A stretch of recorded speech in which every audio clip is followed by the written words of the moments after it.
I want to welcome members of the media here, and I want to thank my colleagues in the Senate Republican Conference for being here today. We are here today to talk about a crisis by almost any definition of the word. In fact, it's been described that way by my colleagues across the aisle in the Senate Democratic Conference, by Mayor Adams in New York City, by the governor. Unfortunately, it hasn't been described like that at the federal level, whether it's Secretary Mayorkas or President Biden. We're talking about the illegal migrant crisis that New York is facing. And now, we are now a border state. To be clear, New York is now a border state. Not a northern border state, but a southern border state, because the challenges that our fellow states in the South, whether it's Texas or New Mexico or Arizona or others, have been dealing with, is now coming home here to New York. And the question is why? How did we get here? You know, we deal with lots of crises in state government. This is not a snowstorm like we had in Buffalo this past Christmas. This is not an act of God. This is not a hurricane. This is a crisis of our own doing. And this is the result of the failure of democratic policies. There's no other way you can look at this. So let's start with the failure of a coherent border security policy at the federal level, which has been going on for years now. A complete failure of any strategy or policy to include letting Title 42 expire. We've known it's expiring for months, and yet not one person that I can recall, from Governor Hochul to the Attorney General to my colleagues across the aisle, or even the mayor, I don't remember anyone standing up and saying, we can't let Title 42 expire. They let it expire. So we have a total failure of any coherent border policy or strategy from the President Biden on down. Then you have a situation where you have New York City and New York State declaring ourselves a sanctuary city or sanctuary state. I don't think my colleagues across the aisle always understood what that really looked like. I think they knew that it sounded good. They thought that it played well. They thought that that meant we care more about people than our colleagues in the Republican conference. But what does it really look like? Well, now we know. This is what it looks like. Mayor Adams has said this has caused New York City to the breaking point. This, and I think about all the challenges that New York City faces, this has pushed it to the breaking point. I think he said it's breaking the back of New York City. But it's their policy. No one made them a sanctuary city. No one made New York State. The Democrats voted to make, I was here when we passed a resolution to declare New York State a sanctuary state. Obviously, the city council for a long time has declared New York City a sanctuary city. Well, this is what it looks like. And they don't have the money. They don't have a plan in place. And so now, despite the fact that we just approved a budget that included $1 billion going to New York City to assist with the migrant crisis. Now, I think a lot of my colleagues in the Republican conference, and maybe some of you in the media, thought when we did that, that was to help New York City better handle the illegal migrants that were there. I don't think anyone ever thought that that was for transportation costs so they could bus these folks to other places in New York State. Ironically, or maybe uncoincidentally, to two places at this point, both governed by Republican county executives. I find that hard to believe that that is a coincidence. I think that Mayor Adams, who criticized, I remember he criticized Governor Abbott and Governor DeSantis specifically, that they were using these folks as political pawns. Shame on them. What is Mayor Adams doing today? He's using these folks as political pawns. Shame on him. Any credibility he had on that issue, he's just tossed away by what he's doing. What are the other ideas we have? Well, I guess we could house them in school gymnasiums. Now, I think they're starting to walk that back. Big shocker. I'm sure they've heard from at least a couple parents who think that's a bad idea. I've heard, what about Rikers Island? A few years ago, we wanted to close Rikers Island.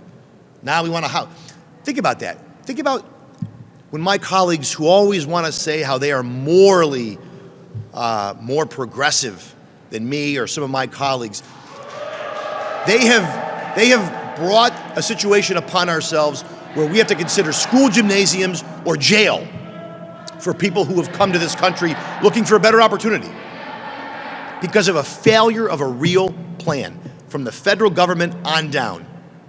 Whether it's President Biden, the governor, I don't know what conversation she's had, but I don't ever remember her saying, we need to extend Title 42. She has a large platform to do so. She's a Biden Democrat by her own words. She should have met with the president. She should have explained to him how the failures of his administration were impacting the largest city in America, not just in New York State, that were causing the largest city to break its back, and that the federal government needed to do something, both on the southern border and to help New York. That never happened. That never happened. Whatever private conversations may or may not have happened, there was never a public request from her or a meeting that I'm aware of with her and the president to extend Title 42. So you have a series of failures all brought upon by Democratic elected officials, again, from the president to the governor to the mayor to my colleagues across the aisle, and that's where we are here today. And ask yourself, is this humane to shuttle people all over God's green earth? Is that humane for them? Is it humane to New York residents, to New York taxpayers? And here's the other part about this, and I know there was a lot of scuttlebutt about veterans being displaced. In fact, just the other day, Senator Rolison's Woman of Distinction, a Purple Heart recipient, a Marine Corps veteran, who runs the not-for-profit where the 20 veterans or so were displaced. Here's the sort of the truth that no one ever talks about. Someone's always got to be displaced. When you're bringing in thousands, millions, I don't even know how many it is, tens of thousands of illegal migrants, and you're putting them in different communities, you're putting them in hotels, and you're displacing others. You're taking resources from others. There's no two ways about it. We have a finite amount of money in the state of New York. You wouldn't know it by sometimes how we spend it, but we do have a finite amount of money. And every dollar that goes to house these migrants is a dollar that's not going to homeless veterans, or a dollar that's not going to job and workforce development, or a job that's not going to support our law enforcement.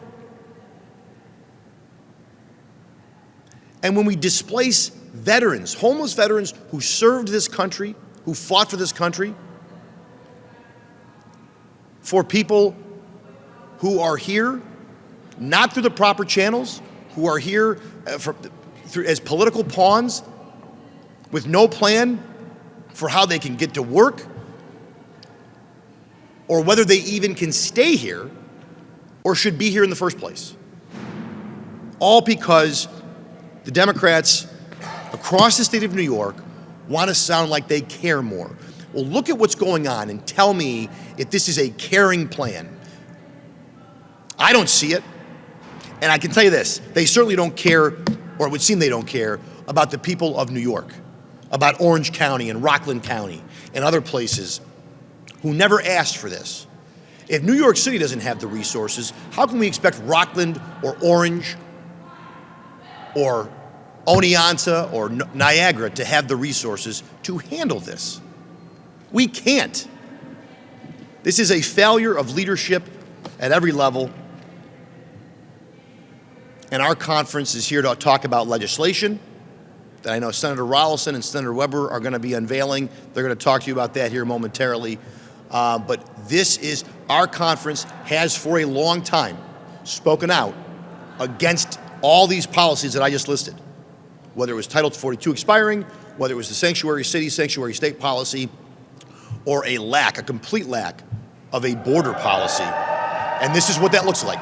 This is where it comes home to roost. And being a sanctuary city or a sanctuary state, it sounds nice until you see what it really looks like. And I think that's even true for our counties upstate, in Westchester, in Orange, in Rockland, and other places. This is what it looks like, and we are not prepared for it. We are not prepared for it. And again, this is a failure of leadership. And I call on the governor, I call on the president and the mayor to come up with a real plan and be honest with New Yorkers. Who's going to be displaced? Who's going to pay for it? How are we going to pay for it? What's it going to cost? New Yorkers, the ones who pay the bill, the ones who pay taxes, the ones who fought for this country, the ones who still, for some reason, decide to call this state their home, they deserve to know those answers. And at this time, I'm going to call up a senator from Orange County, someone who knows this issue very well at this point, a former member of law enforcement, a new member of our conference, and that is Senator Rob Rolison. Thank you, thank you, Leader, and also thank you for being here today. We're using this word crisis so often, I don't know what other word we need to use to get someone's attention. Crisis at the border, crisis with immigration. And we know Washington has essentially done nothing, turned a blind eye to the southern border, and things have gotten worse. I don't think that's in dispute, because our colleagues in Congress on both sides of the aisle have said this. They've gone down there. They've looked at what's happening, and now we have a situation where the upward push of individuals coming across our southern border to New York City has had the mayor there in New York City say, we're done. We can't take any more. He has essentially said that in conference calls with the county executives. Specifically in the town of Newburgh, which is in my district, in the 39th district, with very little notification, a phone call to local town officials and county officials saying, hey, we're sending up a couple of busloads of individuals to a specific motel, and then they went to another one. And right now in the town of Newburgh, in 2 motels, there's 180 single migrant men. Now, they needed a place to stay outside of New York City, which I find interesting because New York City is one of the biggest cities in the world. It is in a very good financial position.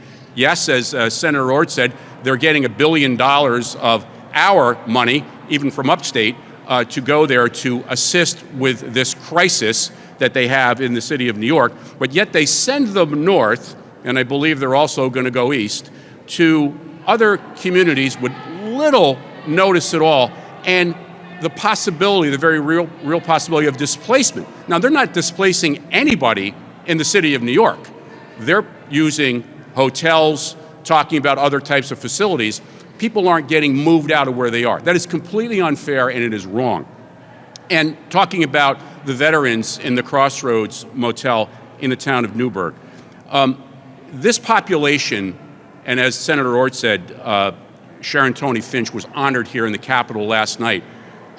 This was an honor that we told her about weeks ago, where she was actually in Walter Reed Hospital, still recovering from things that happened to her years ago in Iraq, that she was going to be the 39th District awardee.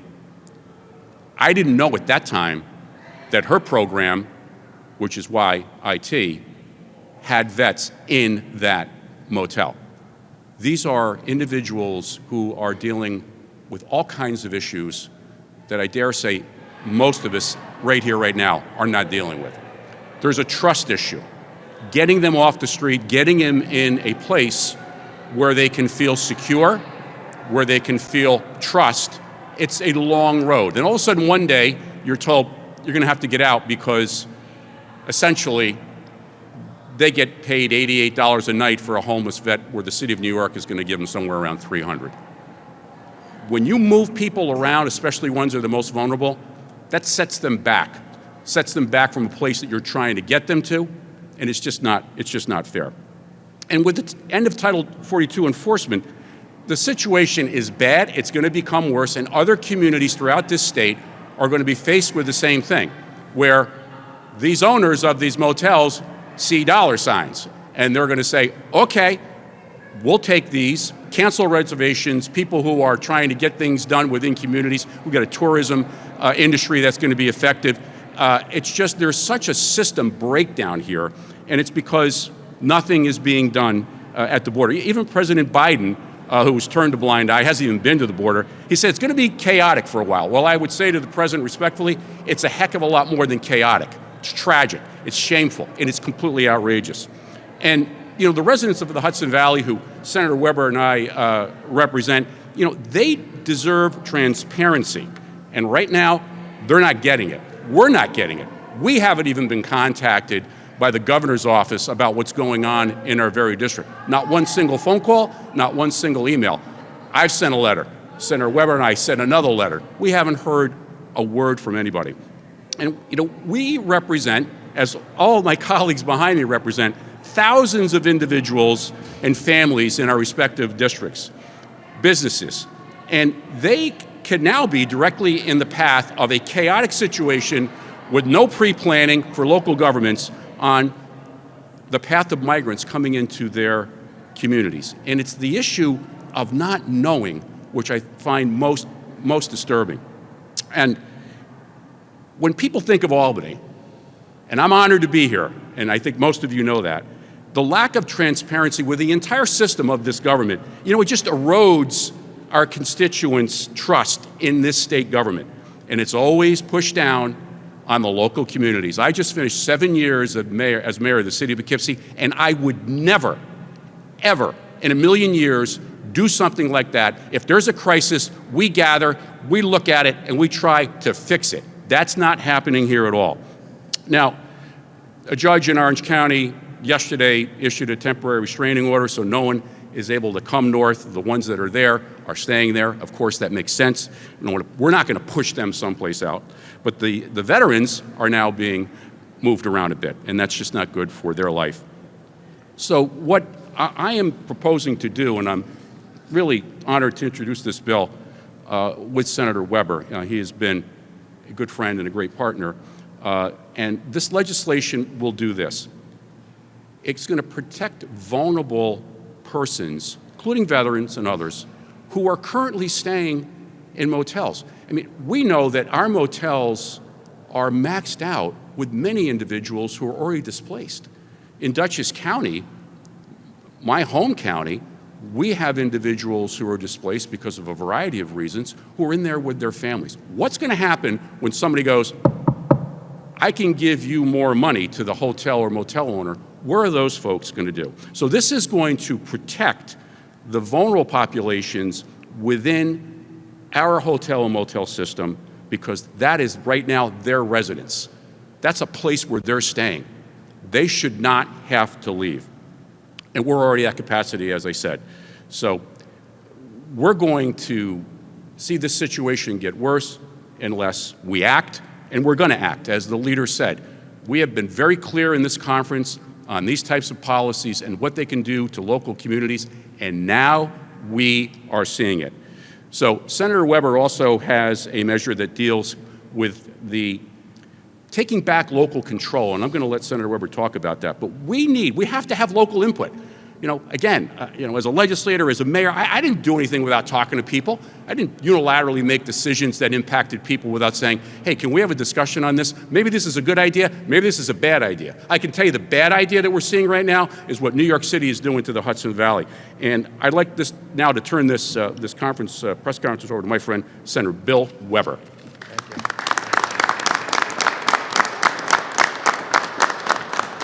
Well, thank you, Senator Rolison. I'm Senator Bill Weber from Rockland County, and 2 weeks ago this Friday, Rockland County became the epicenter for what we're here talking about today. Late in the afternoon, Mayor Adams, a representative, called my office, basically saying we're going to be sending 340 single men to Rockland County because we're going to be setting up what we called a New York City-run shelter in Rockland County, and we had to go immediately into action to prevent that from happening. Rockland County is one of the most diverse counties in the state of New York. We've always welcomed everyone through natural migration. We have food banks, we have social services that we do yeoman's work every day to protect people. And we're a small county that has limited resources, and we always put out the welcome mat for everyone from all across the world. But what Mayor Adams is trying to do is take that welcome mat and make it into a doormat for New York City, and we're not going to allow it. For this reason, I've introduced Senate Bill 6995. This bill will ensure that local governments have the authority to deal with local emergencies by allowing the state of emergency in the local area that may be in conflict with the governor to supersede the governor's orders. County Executive Ed Day put a state of emergency into effect. Supervisor Teresa Kenny of Orangetown, where the initial hotel was going to house some of the migrants, had to go to court and get a temporary restraining order to prevent this from happening. We need to make sure that other counties have the tools and resources going forward, that any states of emergency issued by the governor will never supersede what we know and what's best for us in our local counties. So it's time to increase local control and return power to our counties, city, town, and village officials to allow them to make the decisions about what is best for our communities without the interference from the state. I'm also proud to be the primary co-sponsor on Senator Rolison's bill that will prohibit hotels and homeless shelters from displacing vulnerable people in favor of non-U.S. citizens and non-lawful permanent residents of the United States. And I learned about the displacement of the veterans while I was at a Homes for Heroes event that former county legislator John Murphy, who's well-renowned in Rockland County, he's got state money and local charity money to build homes for homeless Vietnam veterans. And literally, I'm at that event when I hear about the sickening incident up in Orange County.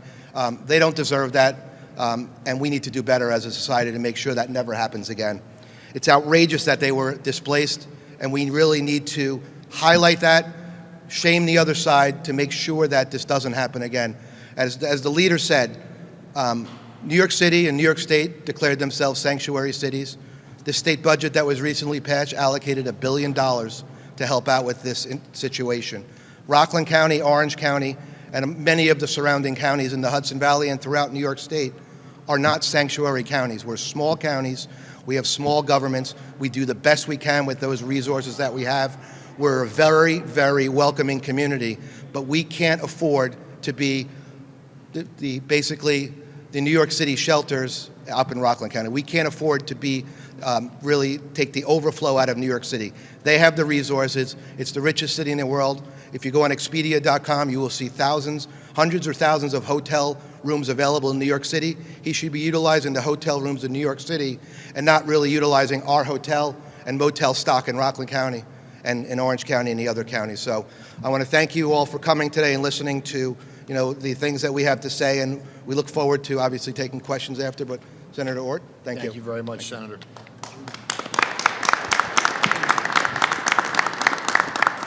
I do want to thank both Senator Rolison and Senator Weber for drafting up legislation rather quickly over this last weekend and getting this in, because I know how important this is. This isn't just a global talking point for them or a global issue. It's an issue that is impacting their constituents as we speak on the ground. And again, I want to stress, what we're seeing, I don't see how this is beneficial to the migrants, to the people that we're shuttling all over the place. Talking about, well, maybe we'll house them in Rikers, maybe we'll house them in a school gymnasium. I can't wait to hear what good idea comes up next.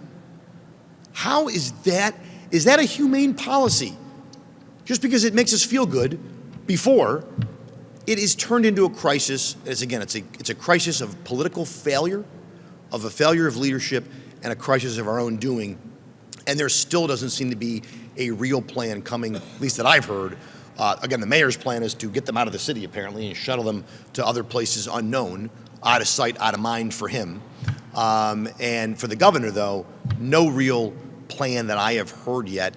And again, use the power of the governor. She's a Democratic governor, and you have a Democratic president. And as much as I didn't want either of those things, the reality is, use that. If it was a Republican governor and a Republican president, you can bet your butt that's all they'd be saying is, where are the Republicans? They're failing to act. They're failing to unify. And that's what's happening here. She needs to be able to get the president on the phone and say, this is a huge problem for my state, and it's directly tied to a failure at the federal level. That is the genesis of this. And then obviously you have the other policies here in the state that we talked about. So with that, certainly happy to take, we'll do on-topic questions.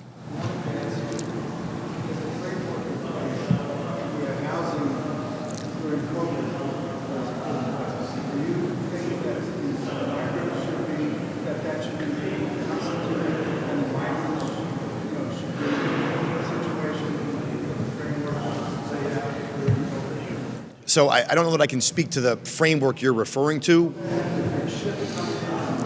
Yeah, I think that misses the point for me, because why do we have to? If the more we take, the more are gonna show up. We cannot handle it.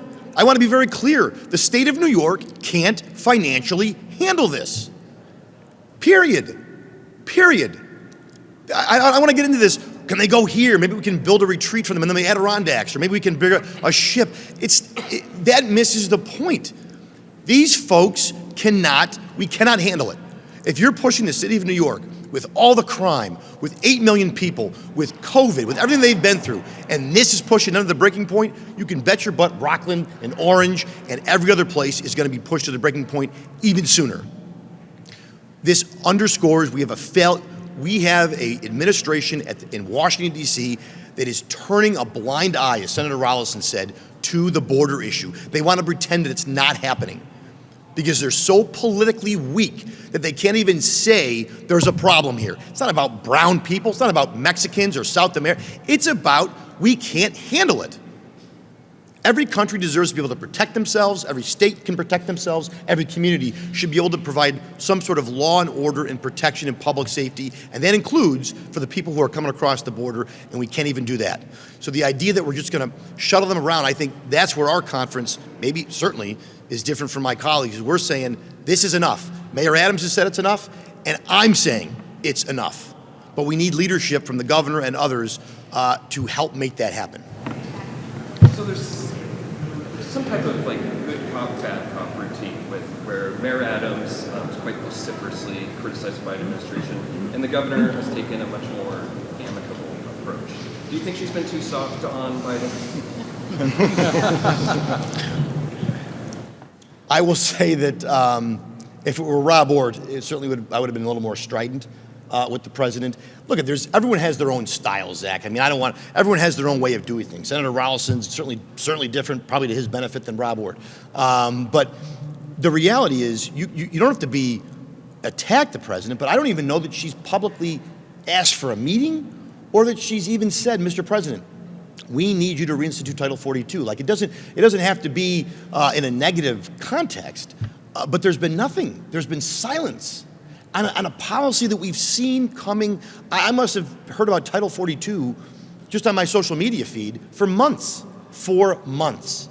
And I know we had a late budget and a lot of other things going on and judges being denied and all that kind of stuff. But the reality is someone's got to make time to be able to address this issue when it affects your largest city in your state. And again, Mayor Adams, he's, as any former mayor knows, you're at the bottom. There's no one else to go to, so you might get a little more vocal, but they talk. Democratic mayor, Democratic governor. So for her to not make any plea about Title 42, to not ask the federal government publicly, or have a meeting in the White House, and if she did, if the president ignored her, that's even worse in a lot of ways. So yeah, I think it's a failure certainly from the president. But again, if she hasn't made that overture, meeting with Hakeem Jeffries is great, but only the president is going to be able to do this, and that's where she needs to be talking to. Did you have conversations with the governor about Title 42 at all? We had conversations about this issue at large a couple months ago at a private breakfast, but that was obviously a lot of things have gotten worse since that time. Rob, we're right here. Basically, you guys have a couple weeks left in session. As your colleagues across the aisle often say that they have a supermajority. Realistically, where can this legislation go? What can be done in the short amount of time before? Look, I've seen Albany move fast when it wants to. It obviously, I've seen the governor, I've seen the executive move fast when they want to. They push through judicial nominees at lightning speed when they needed to. When there's a budget deal, the bills just start falling from the sky, right? And we're doing it. So we can, if this is really a crisis, and if we recognize that it's a crisis, then there needs to be legislative action, and I have every confidence that these bills, which are good bills, solid bills, should be able to be moved through the Senate, certainly, within the time frame that we have left for us. And by the way, we've been called back before, and if this really is a crisis and we don't get it done, then we should get called back, and if that's what needs to happen, we'll all come back to pass legislation that protects our local communities and deals with this crisis. Last question, Jimmy. At this point, I have not. I'm sorry. Yeah. So is the assembly legislation they announced this morning, the 4 bills, the same legislation you're pushing, or you have different ideas? So I think we have similar ideas, maybe different language or different bills on how to get there. I have every reason to believe we can probably synthesize those efforts, either get same as is in the Assembly for both sets of bills, but I know both my colleagues will be talking to their Assembly counterparts, some in Slater, some in Marr, as well as I'll be talking to the leader to try to come up with maybe a synthesized package here. But I think the rapidity of which some of these events have happened since late last week is why we're kind of pushing out bills, maybe not completely in unison, but with the same intent. In the earlier speech, the governor said that she supported expediting waiving the 180-day waiting period for approval for migrant. Where do you stand on that? So my concern when I hear that is we need to ask ourselves, why is it 180 days to approve for them to work? It's because we have to go through a security vetting process because we don't know who these people are, if they should stay here, what their background is, have they been convicted of crimes in their countries of origin. We need to know all that. So I know what she's trying to do to get them working and get them, but I don't see any way you can expedite the work process without expediting the background process and the vetting process, and that concerns me. And it should that would be even more concerning to the communities that they're going to. That now you're going to have people there that we also stepped up the expediting the background process, the vetting process. So we really don't know who these people really are and if they should be here, if they're dangerous, if they're not. So I get what she's trying to do, but I don't know how you can do it without compromising the vetting and the security piece of that. Is there anything besides Title 42 lapsing as an issue? You say the issues at the source. Sure. Most of the 60,000 migrants in New York City supposedly got here before the lapse. Sure. So what else would the federal government be doing to correct the problem at the source? I mean, I would say just the immigration issue writ large, but the border as it is. The border, before Title 42, you had immigrants pouring across the border. We've seen the increase in people crossing, seeking asylum, what have you, and that's why they're ending up in states like Texas, in Arizona, in Florida. And then those governors are saying, well, we can't handle these folks. And there seems to be no real effort. Secretary Mayorkas, even in front of Congress, could not say the word crisis. He was unable to say the word crisis, even though every other elected official that I see and talk to and hear from on TV says this is a crisis, Democrats and Republicans.